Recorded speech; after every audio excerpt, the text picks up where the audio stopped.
Bem-vindos! Este é o Cine Sinistro, que conta histórias reais e horripilantes sobre alguns grandes sucessos do cinema. No episódio de hoje, vamos descobrir o que é ficção e o que é real no Massacre da Serra Elétrica. Leatherface é o vilão principal do aclamado filme cult de horror O Massacre da Serra Elétrica, de 1974, que até hoje já conta com 8 continuações. O filme mostra uma família de psicopatas vivendo em uma casa misteriosa e decadente, um museu da morte, onde praticam necrofilia, canibalismo e assassinatos. Ao contrário de outros ícones culturais como Jason ou Freddy Krueger, Leatherface não tem poderes sobrenaturais. Suas armas são uma motosserra e uma marreta, e uma boa dose de loucura. Ele quase não fala, se comunica por gritos e grunhidos e usa no rosto uma máscara feita de carne humana maquiada como uma mulher. Quando o Massacre da Serra Elétrica foi lançado em 74, era exibido em maior parte em drive-ins, em 90 minutos de puro inferno. No início, a audiência é avisada de que se tratava de uma história real. Para confirmar esse compromisso com a realidade, todas as motosserras, animais mortos e esqueletos usados no filme são de verdade. A marca da motosserra Poulan teve que ser coberta com fita isolante para evitar um provável processo judicial. A obsessão por realismo era tão grande que na cena em que Sally, interpretada pela atriz Marilyn Burns, tem o dedo transpassado por uma faca, o efeito especial falhou. O ferimento, a dor e os gritos da atriz são genuínos. Além disso, o close das pernas de Leatherface sendo cortadas no fim do filme também foram feitas com uma motosserra real. O ator Gunnar Hansen usava uma placa de metal por baixo de um corte de carne animal e uma bolsa de sangue. Na medida em que a serra ficcionava a placa metálica, ela esquentou demais, queimando as pernas do ator. Seus gritos eram de dor verdadeira. O ator Edwin Neal disse que a experiência de fazer o filme foi pior que todos os seus anos no Vietnã. As sessões do filme foram interrompidas várias vezes pela polícia no Canadá, e ele foi totalmente banido por 25 anos no Reino Unido e na Finlândia por ser perturbador e real demais. Na Alemanha, o filme foi considerado oficialmente uma ameaça à juventude e todas as cópias foram recolhidas e banidas até 2011. Com total ausência de elementos sobrenaturais, o importante não é se o filme era real ou não, mas sim imaginar que poderia ter acontecido de verdade. Muitos detalhes em Leatherface podem ser atribuídos à história real de Ed Gein, também conhecido como o açougueiro louco de Plainsfield, apesar de Gein nunca ter deixado sua terra natal, a 600 quilômetros de distância do Texas. Ed Theodore Gein nasceu em 27 de agosto de 1906, no estado americano de Wisconsin. Seu pai era um alcoólatra, constantemente desempregado, e sua mãe, uma mulher superprotetora e fanática religiosa.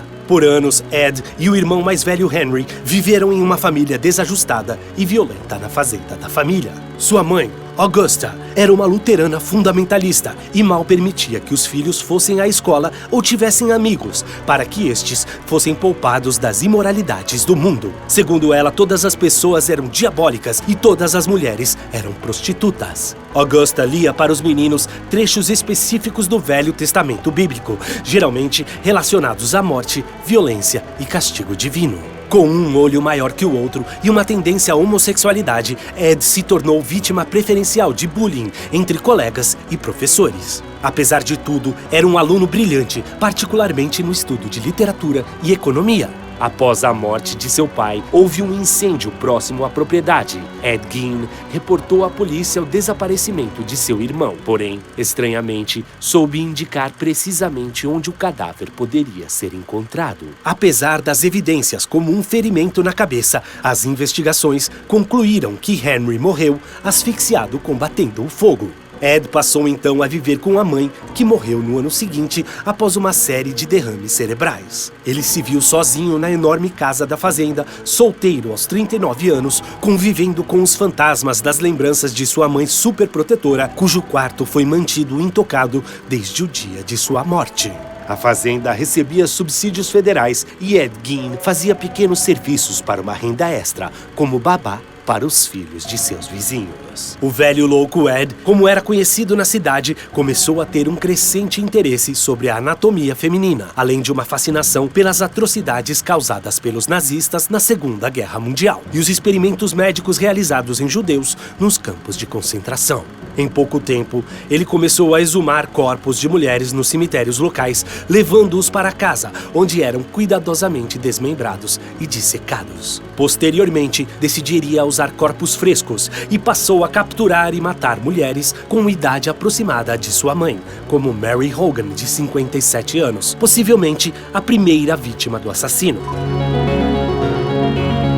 Um dia, em 1957, o ajudante de xerife e filho de Bernice Worden informou o desaparecimento de sua mãe, dona de uma loja de ferragens. Um de seus últimos clientes teria sido Ed Gein. Ao investigar a decadente fazenda sem luz elétrica ou esgoto, usando apenas a luz de lanternas, a polícia encontrou um verdadeiro espetáculo de horror. O corpo de Bernice foi encontrado decapitado e esfolado, pendurado de cabeça para baixo por cordas como um animal. Uma pilha de crânios foi localizada próxima à cama. Carne humana havia sido costurada em forma de abajur e estofamento para cadeiras. Todos os crânios eram usados como tigelas de sopa, seios usados como seguradores de copo. Ainda encontraram um cinto feito com mamilos e puxadores de gavetas feitos com lábios femininos. O mais intrigante, uma caixa de vulvas que Ed costumava usar por cima de seu próprio órgão genital. Também foi encontrada uma cabeça mumificada em um saco de papel marrom. Ela pertencia a Mary Hogan, que havia desaparecido 3 anos atrás. Foram encontrados diversos rostos humanos decorando as paredes. Eles seriam usados como máscaras pelo psicopata. Alguns psiquiatras alegam que o comportamento de retirar e vestir a pele de senhoras de meia-idade que lembrassem sua mãe faziam parte de um macabro ritual transexual. Logo após ficar órfão, Gein decidiu que queria mudar de sexo. Então ele criou uma roupa com pele removida de cadáveres femininos para que pudesse criar para si mesmo uma grotesca imagem de sua mãe. Ed Gein foi acusado pelos 2 assassinatos e mais 5 desaparecimentos. Porém, foi considerado mentalmente incapaz e encaminhado a um hospital psiquiátrico em Wisconsin. Uma década depois, os médicos decidiram que ele poderia ser julgado por um tribunal. Gein foi considerado insano, passando o resto da vida no manicômio. Ele morreu em 1984 de parada cardíaca e respiratória em consequência de um câncer. Seu túmulo foi constantemente vandalizado com o passar dos anos. Algumas flores são ocasionalmente deixadas no local por turistas e curiosos. A vida de Ed Gein inspirou não só Leatherface no cinema, mas também o igualmente obcecado por sua mãe, Norman Bates, do clássico Psicose de Alfred Hitchcock, e Buffalo Bill, o serial killer colecionador de pele humana que é perseguido por Clarice Sterling no filme Silêncio dos Inocentes. 2 filmes foram diretamente inspirados na história real, In the Light of the Moon e Ed Gein, The Butcher of Plainfield.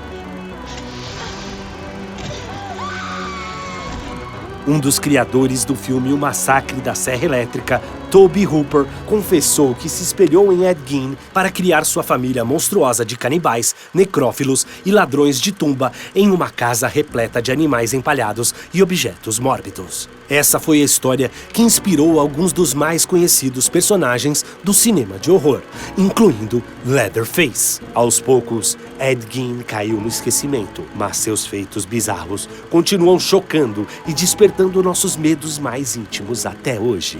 Continue no Space para conhecer outras histórias verdadeiras por trás das câmeras de cinema aqui no Cine Sinistro.